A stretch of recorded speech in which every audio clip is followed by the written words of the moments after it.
More and more you learn about the software and the different package, and more you understand that there is new world out there, and this new world never stop to evolve because they always have constantly new R package. But I guess the first step it's being here, belonging to such communities like the R communities and the R ladies.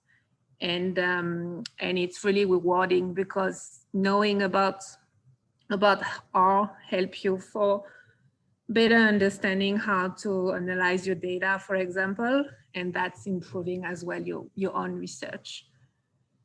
I'm going to talk about two different things. So the first part of the talk, it's about my own modeling workflow. So what I learned with years and experiences through different projects, how to handle the data until going to the modeling. And then the second part of the talk, it's a really short introduction to the R-INLA package. So let's start. I will base this talk on a data set that I have been working on it recently, which is the data from Heron Island. So Heron Island is a coral reef situated on the southern part of the Great Barrier Reef. And all this data, all this data set, it's freely accessible online on the Scientific Data Journal. And we recently have our first story when analyzing this data that has been published on the coral reef. So this data set is a bit, it's not common because there is a lot of informations within the reef. So as you can see on the right side here, sorry, on the right side, where each dot, it's basically what they call a photo quadrat, which is an image, which is geolocated. And so this data set belongs to the a remote sensing lab at the University of Queensland, where every year they go to the reef and they take photo quadrat georeference images. And so a few years ago, we teamed with the remote sensing lab, and we helped them to process all the images using machine learning. And so we were able to classify all these images and to know about different types of coral communities. So we end up with a really, really rich spatial and temporal data sets for this specific reef. And so my job, my role on this team was to analyze the data and doing some modeling.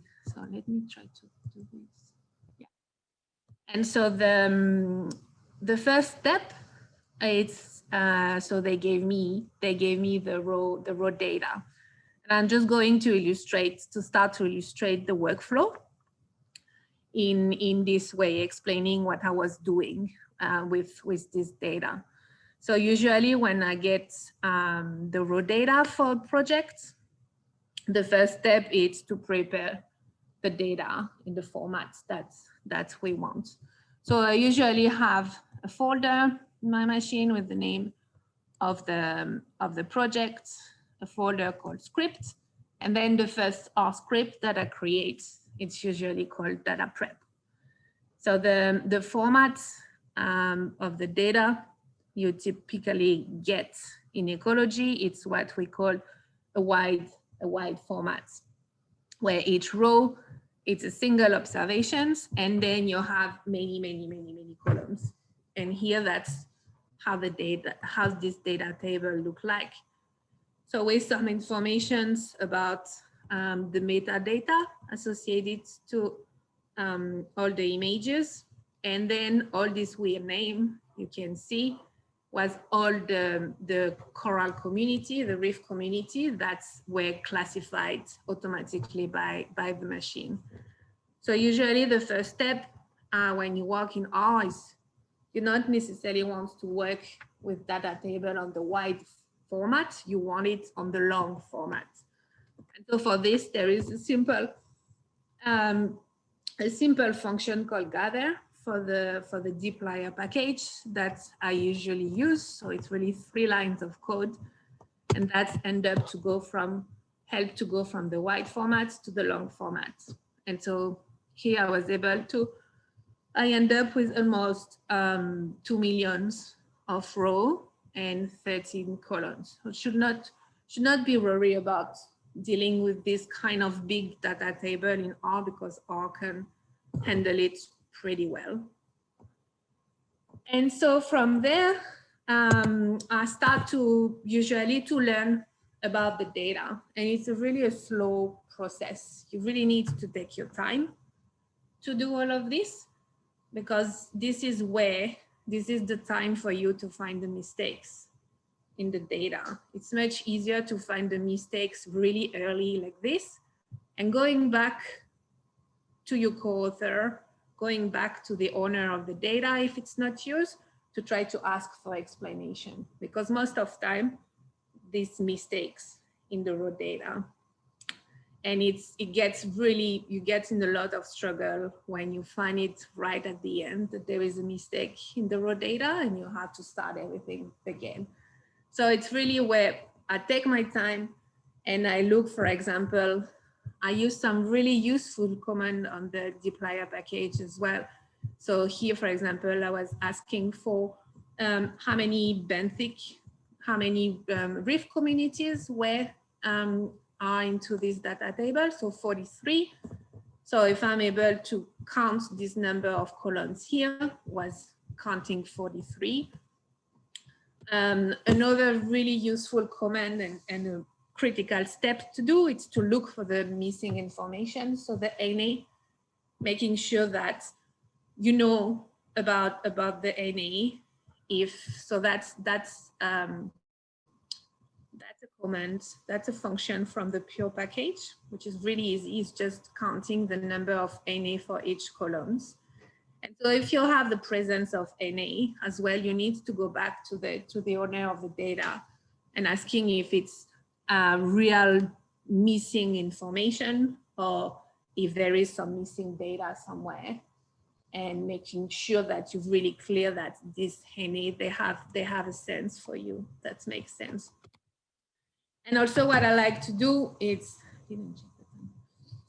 I like to do checkpoints through the scripts, and especially when you do pretty complicated data manipulation. So what I call by a checkpoint is like, I will create an object where I know that if I call this object has to be empty. And if it's not empty, is that my code is not doing what I expect from it. So here, for example, that's the code to ask if in my data table I have some observations that are not replicated, so that are seen at least just one time, which is something that I don't want.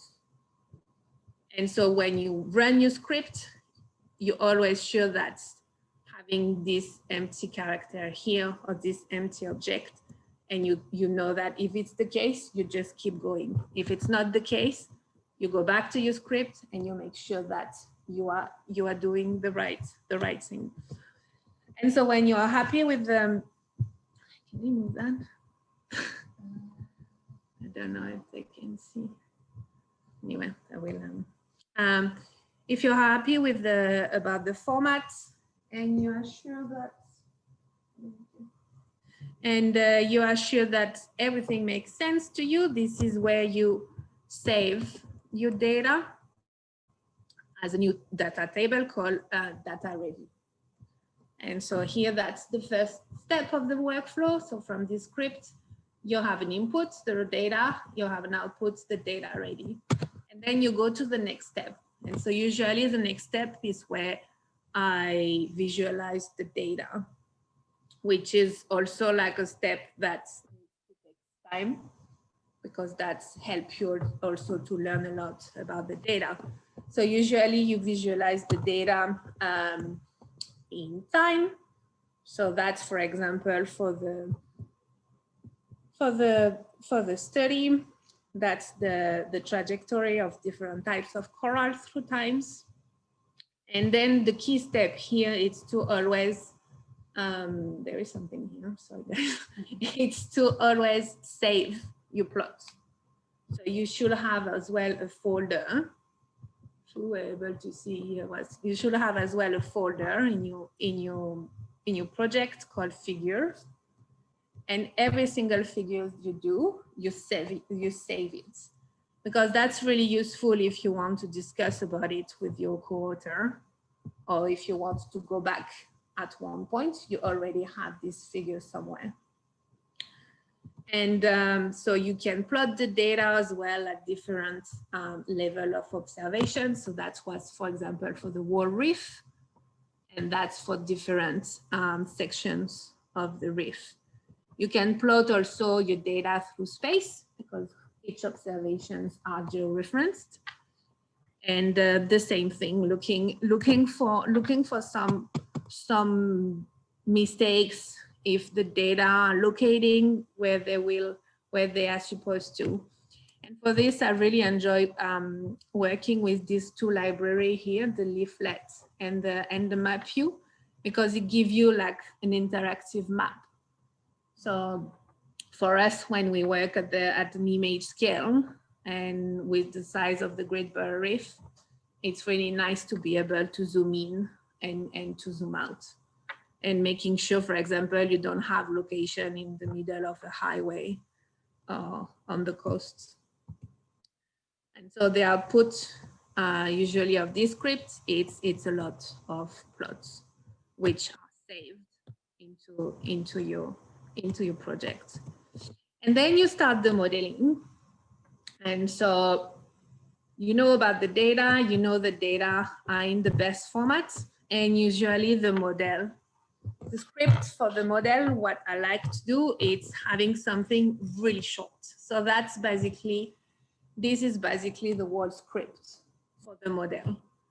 And I like it too. So that's an example with the R-INLA model that we're going to discuss a bit later. And why I like it to have it really short, it's because usually this type of model are really computationally intense to run. So you need to go like on another machine, on the virtual machine, to run them. And so here, that's the model we're running on the high performance computer. And what I usually like to do is saving. I just run the model and I just save the whole R sessions. And this is what I save on my machine. And why I like to do that, it's because I know that I'm only using the virtual machine to run the model. I'm not doing anything else on this machine. Because if you start to work on the virtual machine and making some changes on the script, at the end of the day, you don't know if you make changes on the virtual machine or on your own computer. And sometimes you think you are making changes on your own computer, but you're on the virtual machine, and you got confused. You get confused really, really quickly. I just tell you this because I did it. So it can get pretty messy. And so you don't necessarily have one model here. You can have as many models you want, but each model, it's the single script where you save the whole R sessions at the end. And also why it's useful to save the whole R sessions, because this model takes sometimes weeks to run. And after a week, you don't really know what, if you forgot to name it well, you don't really know what you have run at the end when you run several in parallel. So by having the wall R sessions, you can retrieve as well the data input at the beginning. So if you're completely lost, you can find out what you run. That means you don't have to rerun again the model and to lose another week. Trust me, it can happen really easy. And then we end up, and then as well, this saving just help us to start to do some model check.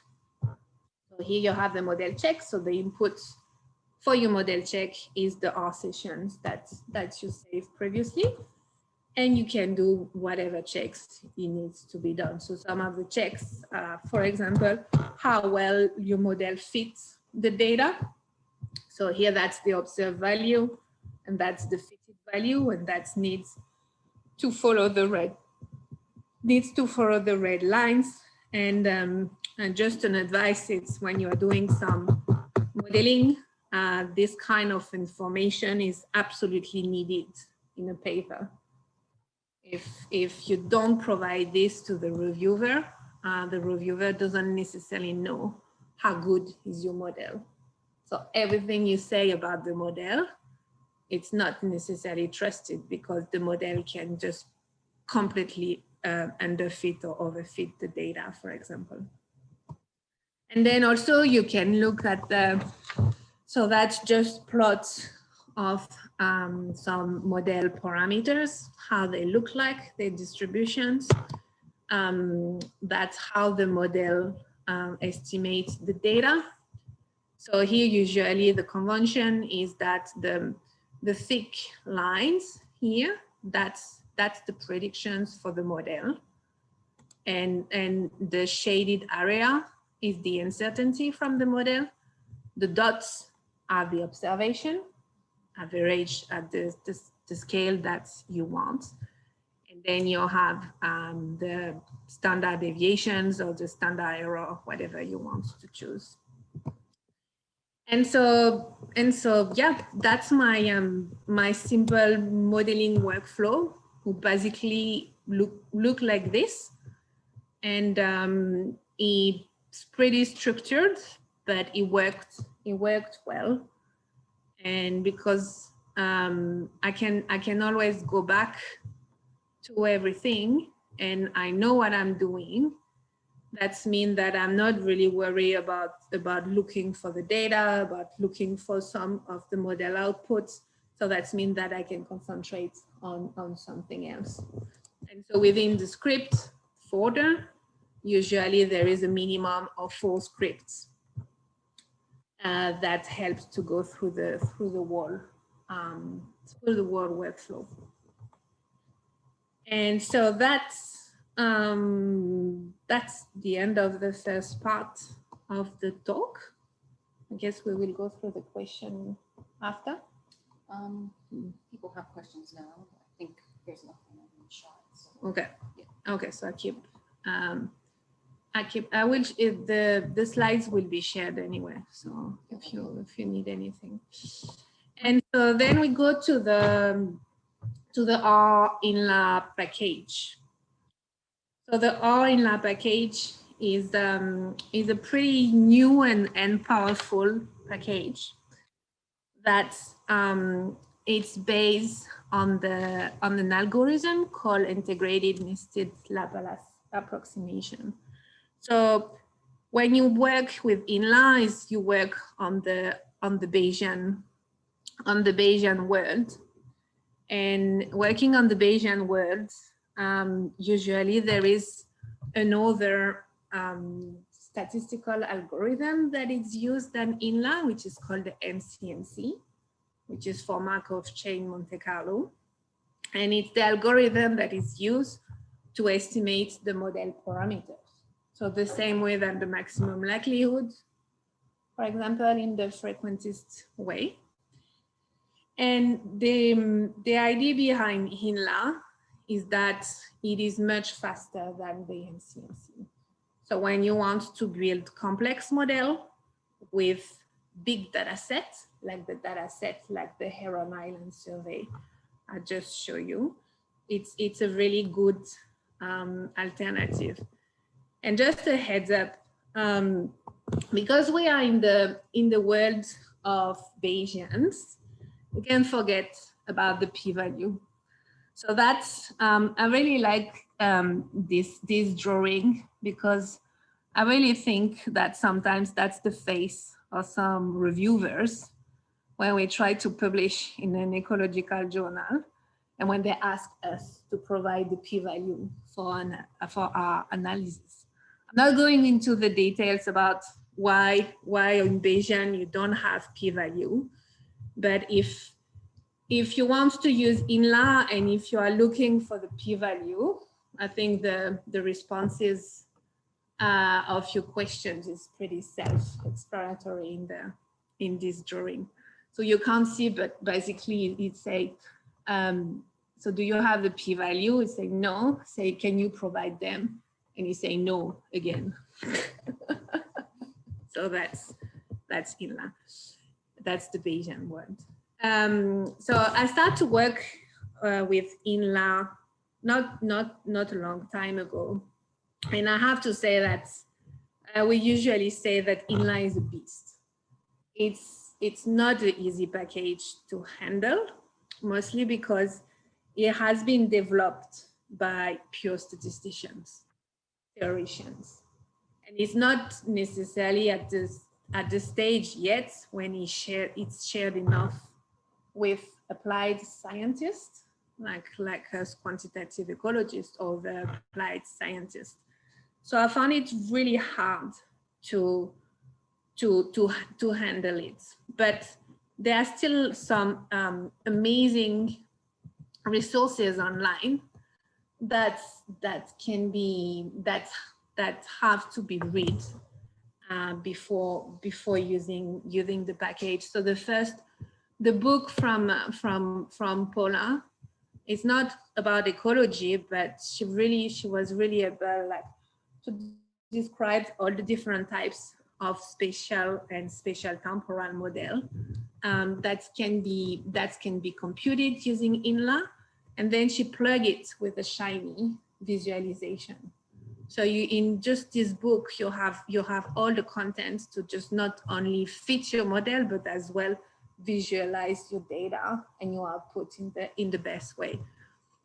This book here, it's from a group which is probably like one of the best group at the University of Wollongong, where they are developing methodology to analyze spatial temporal data for ecology. So they mostly work on atmospheric data. So being able to predict the concentration of CO2 in space and time. So they use a lot R-INLA.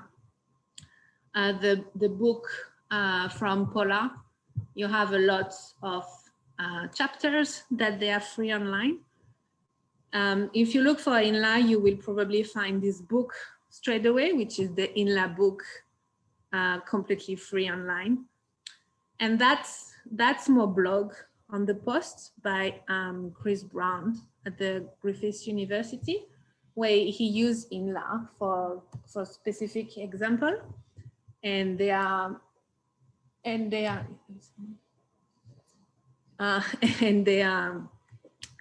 really well explained, and you can understand better how to use the package.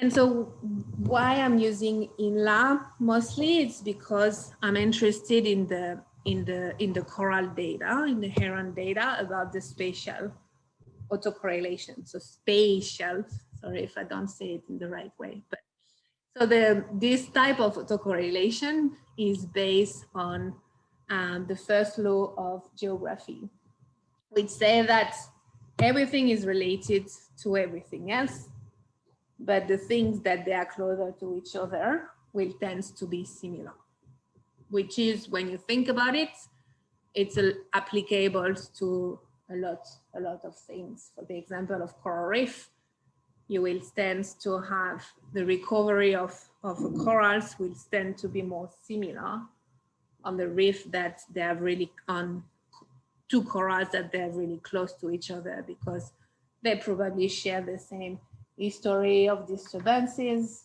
or they probably share the same environmental conditions as well. But when you do statistical modeling and when you do linear model, this is not necessarily straightforward to consider, because most of the linear model, what happened is like you assume that the errors of your model, so the model residuals, are independent from each other. So that's the assumptions when you do any GLM. And so in ecology, we have we want to put some kind of hierarchy within a linear model. We want to be able to say that an observation is coming from a site, which is coming from a reef, which is coming from a region. And so this independence within the model errors basically can bring, if you're not able to consider or at least test for this assumption, what can happen is like you have a structure into your model residuals where you completely ignore it. And the impact of this structure is that the estimations of your model parameters behind might be wrong. So for example, you will find that the recovery of a coral is negatively correlated with an impact of bleaching. But if you are able to consider for this, for the spatial autocorrelation, this relationship might become null or might completely change. And so the way to consider for the spatial autocorrelation, it's where you enter into the geostatistics world. So I'm pretty sure you already heard about a semi-variogram, where the semi-variogram is using all your data and looking at distances between all your observations, and you try to model the semi-variances between all your observations. And when you end up with the form of it, that's your way to be able to model the spatial field. So how you model the effect of space, it's basically you input this kind of functions into your data. And the goal of doing all of this is to be able to perform some kriging. So kriging, it's basically you learn from your data, you learn from your observations, and you learn about the relationship between all your data based on the distance, and you basically fill the gap. So you use the knowledge from your data, and you use the spatial autocorrelations to fill the gap where you don't have observations. And that's pretty useful because you can make decisions not only based on the places where you have observations, for example, but decisions can also be made at a larger spatial scale. So that's something which is really interesting to be able to consider now, that with the kind of data we get from the Heron survey, where we know about the locations of its observation, we can model the spatial autocorrelation. But the issue with the geostatistics is that it's not made for big data. So you still really need a small data set.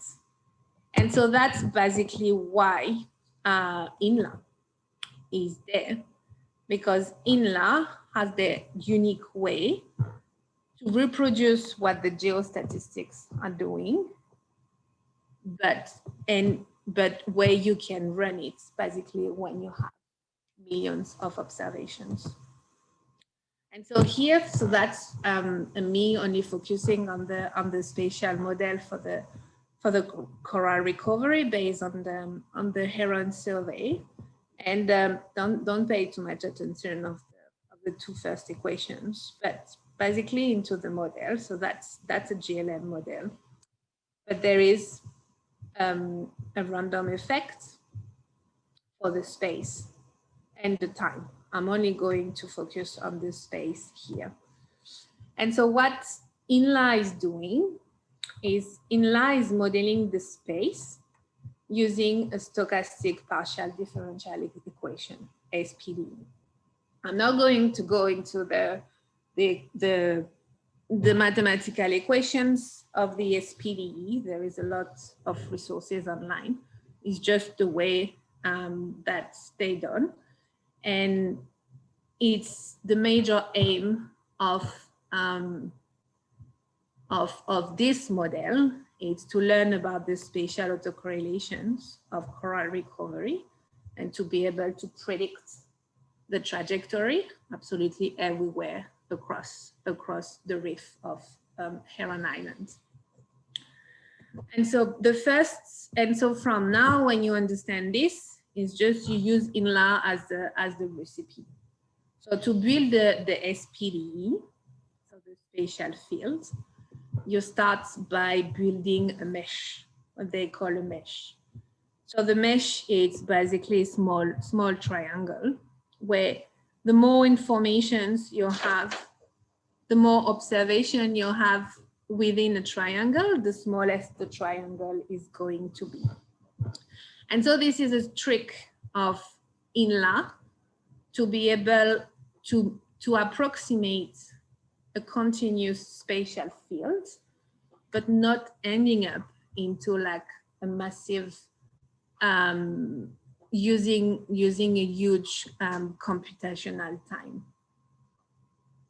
So this is the way they do it. And so here there is a function within the INLA package that allow you to build a mesh based on the coordinates of the data and some other parameters as well that help to create more or less like the buffer around this observation and the size of the triangle.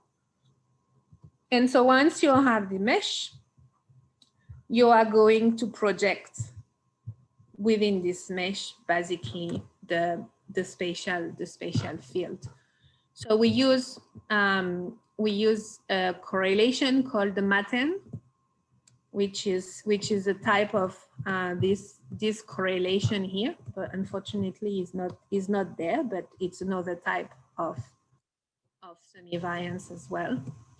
And so that's the way to project a MATEN correlation on the mesh.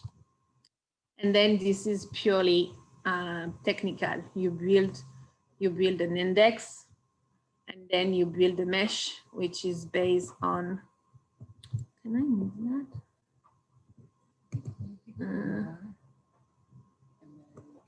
What? More. Hide meeting. Yeah. Ah, yeah. So you have the mesh, and you create an object that we call A, which is based on the mesh and on the locations. You can do the same thing with but I lost you can do the same thing. So you build your SPD when you have predictions.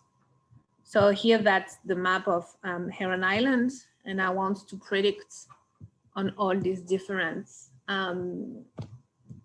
small dots here. So on the same way, I'm just using the mesh that I'm creating before, using the locations, of each of these small dots, and I create my SPDE, which is called AP.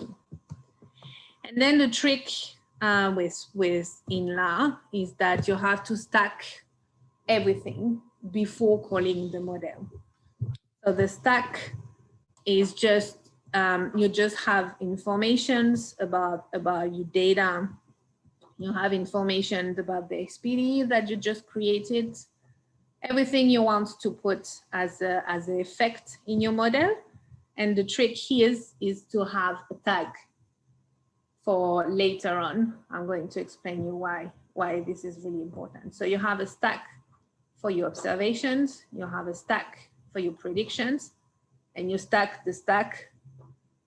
I told you it's a beast. You stack the stack, and that will be what you call into your model. And then to start to run the model is the basic R-INLA functions with your formula, the likelihood distributions, you stack of the stack, and then other control that you want to put. And so once you run this, so usually this is where you're going to run on the HPC, and then you run on the HPC, you save your data, you save your R sessions, and then this is where you go back to your machine and you can extract the model output. So I just indicate here some basic functions to extract the model output. So the summary functions give you the summary of your model. This is the library R-INLA util. So that's the function to extract the value of the spatial autocorrelations. So for example, using these functions, I was able to know how far away the coral were spatially autocorrelated during the recovery process. And that's some functions to plot the trajectory. And so if you want to look at the fitted trajectory, so how well your model is fitting your data, this is where the tag I was telling you are really useful, because here you just look within the stack and look only for the estimated data, and then you use the fitted value, and you can do the same thing if you're only looking for the predictions. And yeah, I think that's it. There is probably a lot of information at once. And R-INLA is not an easy package, but it can be really powerful. So when you have a large amount of observations and you're really interested about the type of modeling spatial and temporal autocorrelation in different way. And I just wanted to finish with this, that tomorrow we are celebrating the women in maths. So I know that some of you do not necessarily feel to belong to this community. Just don't forget that we all have the same feeling about we feel we don't necessarily know everything. So I just want to say happy day to everyone, woman, not woman, in maths, not maths. And also, if you're interested, we are hosting some events tomorrow here at QUT. And there are some really interesting talk about inspiring women and their story with mathematics. So don't feel free to join us. And thank you. Perfect timing. Perfect timing. Yeah, there were a few questions. There was one, I guess if we go back to, chat. Yeah, so there are a few that popped up while we were going through. So maybe we could just answer. I think that's the first one. Yes, the question is, do you recommend having separate scripts for models for simplicity? rather than having, for example, an R marked out with separate sections. This is from Jade. Yeah, I guess. Yeah, I think it's easier if you have one script for one specific model, because you can straight away see from your folder which model you are the most interested by. Whereas if it's within one big file, this is when you have to probably scrolling down to find it and then find it again on the codes. And so you're not limited by the number of scripts you can have. So I will definitely recommend to have one script for one specific model. Yeah, she just said she has 2,000 lines of code. Yeah, that's it. That's where things can get messy pretty quickly. Yeah, so even to follow up, so even if it's the same model, it's the same like question, but you know, you're just trying out different things, like just separate them all out and just label them with what the specific you know, difference is. Yeah, you just find your own way of naming your files. I try to avoid model 1, model 2, model 3, because you get really messy about, you don't really know what is model 1, 2, or 3 at the end. But just try if you can find your own naming convention. Makes life easier. I think there were a few other model, you usually have a model final. Model not working,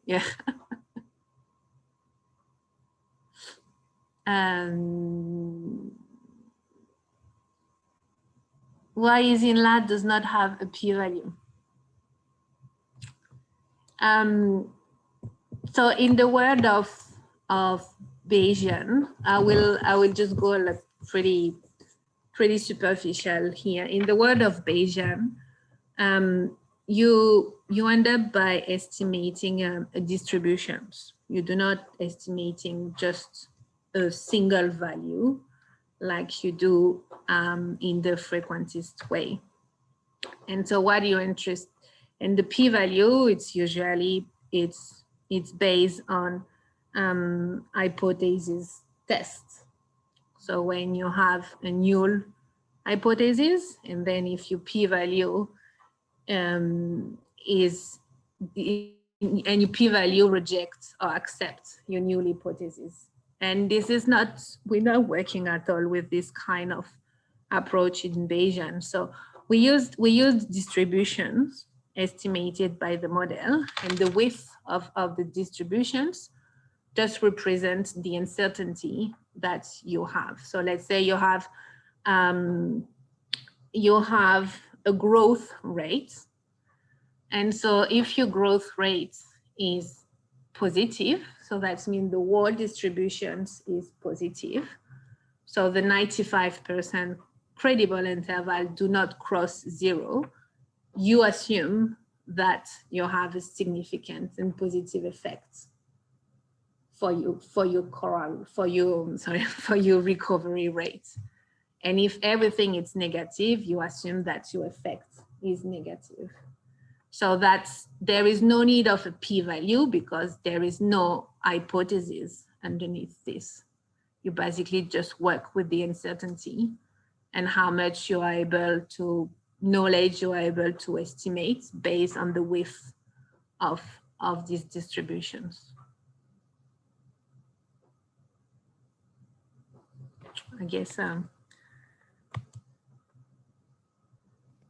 Can I have a follow-up question on that? Come here. Okay, I heard you just muted. No. Can you hear me? I think it's because I'm connected here. Can you speak again? Can you hear me? Yeah. Okay, so I just had a follow-up question in your last answer when you were talking about the width of the distribution and how can it actually correlates with uncertainty, whether it's like positively correlated or negatively correlated. I was just wondering, are you talking about specific distributions, or like no type of specific distribution? No, it's usually when you're doing some Bayesian models, you end up with normal distributions The normal for distribution. your Right. parameters. Yeah. If your distribution is not normal, that means something is wrong with your model. So you always have a normal distribution in theory. Of your All right. That's good Yeah. to know, because the type of data that I work with, I work with like different types of distributions.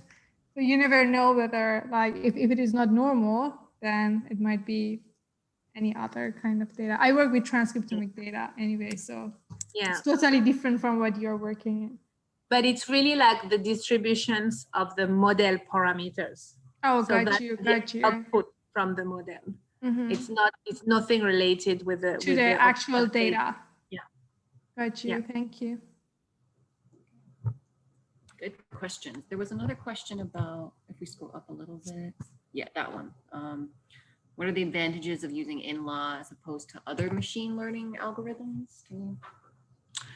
Yeah, good questions. And so it's basically two different worlds. Like INLA, it's really statistical modeling. So you are going to use your data, and you are going to input an equations underneath your data. So these equations for us in ecology is usually what we think the ecological processes that help us to end up to getting the type of observations that the value of coral cover we end up at the end. Machine learning algorithm, there are a lot of different types of machine learning algorithm, but the one that is the most used at the random forest, I guess. I'm not on top of this anymore. But the random forest, it's more, you're not going to put any structure underneath your equations. So it's just a really different way of thinking.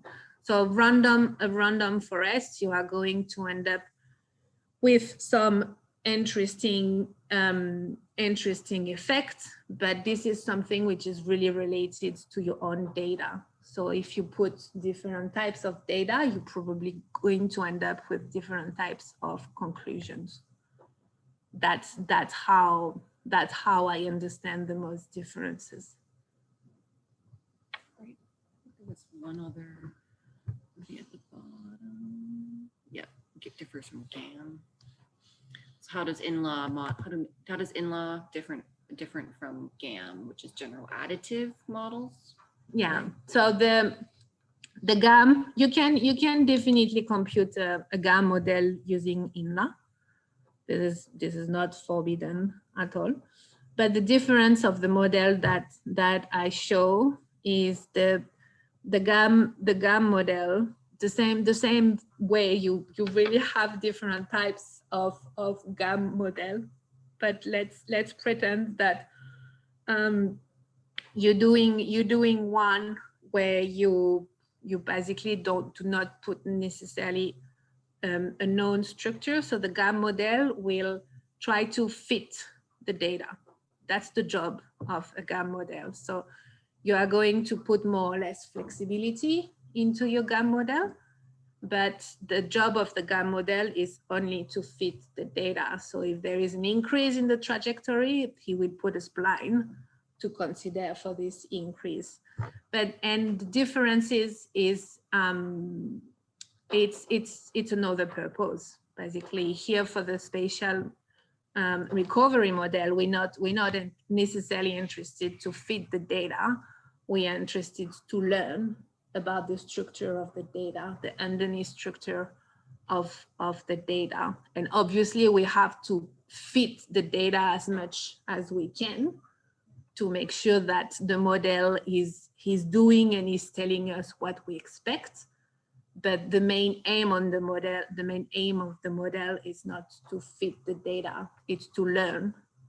It's to learn about ecological processes, that they are the origin of the observed data. That makes sense. Yeah, I think that was all the questions. I do have one more question. Go for it. By the way, great talk. I really like the presentation, Yeah. especially at the very beginning when you shared with us some tips.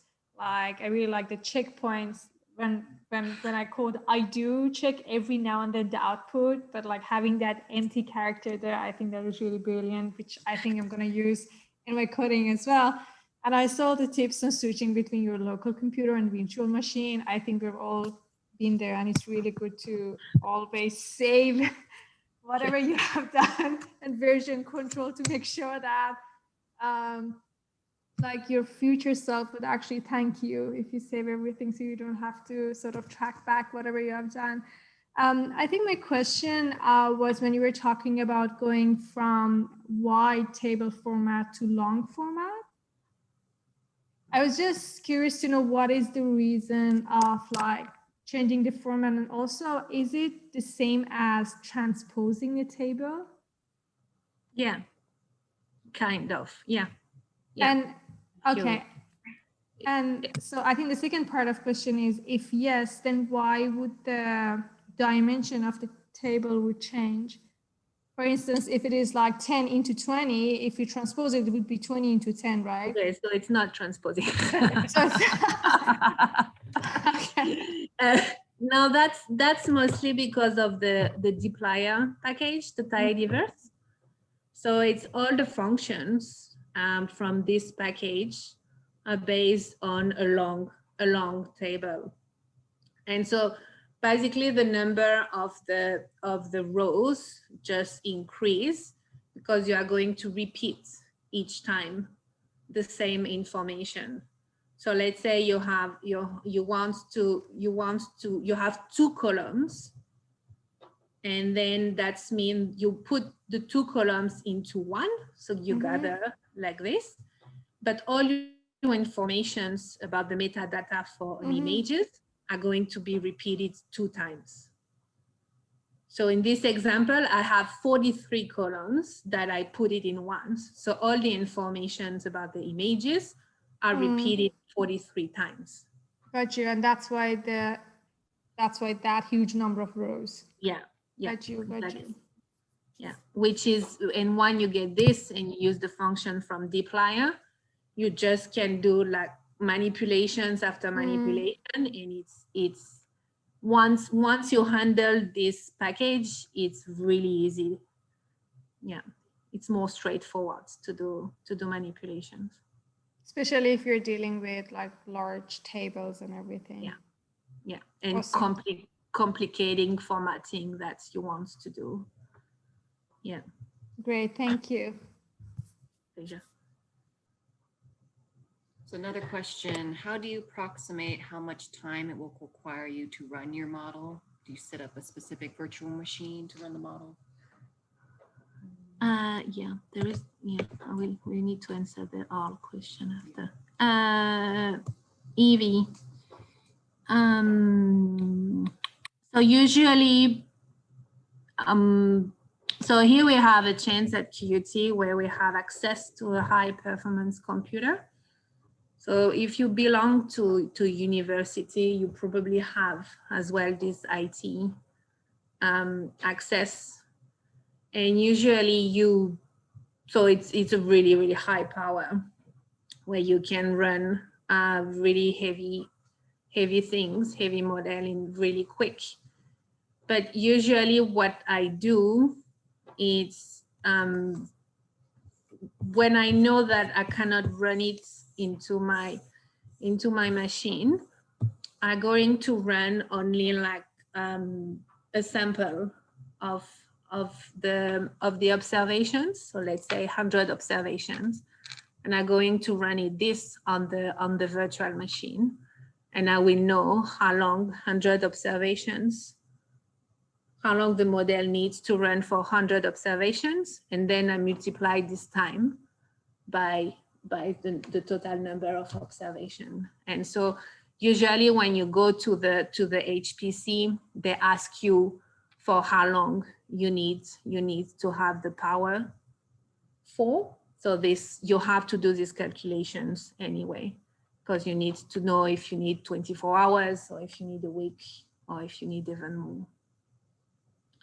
I hope that answered the questions.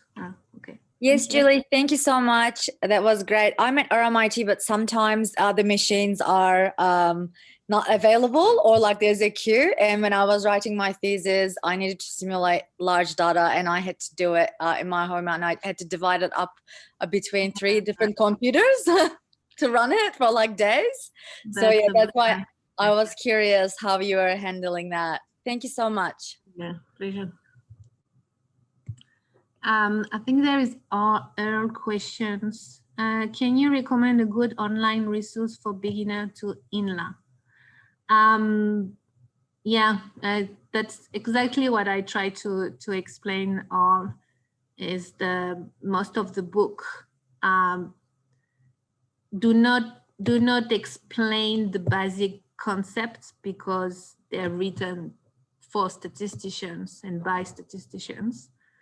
But really the book from Paula about the health data, that was the book that I used the most to learn to be a beginner in INLA, to learn how does it work. And if you guys need it, it's on the library there.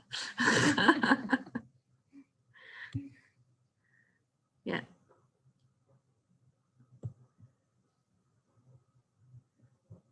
Yeah. Yeah, there is a lot of different groups working on spatial statistics. I'm quite new, Nicola. Yeah, hope Nicola answer your questions.